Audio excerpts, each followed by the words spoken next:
So whenever we're breaking and forming bonds, I like to think of it very similar to a magnet. So let's say we have two magnets. One side will have a positive charge and the other side will have a negative charge. And same thing, this is like a U-shaped magnet. So you know that opposite charges, they will always attract each other. So if we put two magnets together, then they're gonna, with opposite charges, they're gonna get stuck, right? So these things will just get stuck to each other.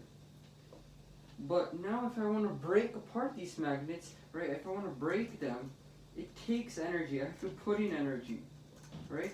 So let's say the two magnets are stuck together, the positive and the negative are stuck, and the positive and the negative are stuck. So let's say I want to break it apart, it's gonna take me some energy to break these apart. And so whenever you have to put in energy, it's also known as endothermic. It's endothermic. But what about when you form bonds? Same idea. Like let's say we have two magnets far apart this time, and you put them very close to each other. You don't have to put in any energy. They're gonna automatically get very close to each other, right? So we call this like exothermic.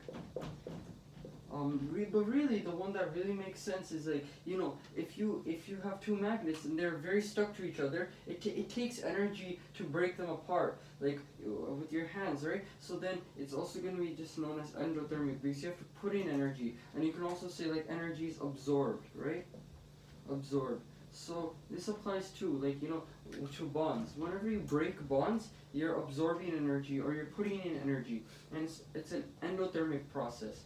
But when you're forming them, when you're just putting the magnets together, you don't even have to do anything. They'll come together by itself. It'll just come together, right? So if it just comes together, you're releasing energy, and that's also known as exothermic. So yeah. So whenever you form, it's exo, and whenever you break, it's endo.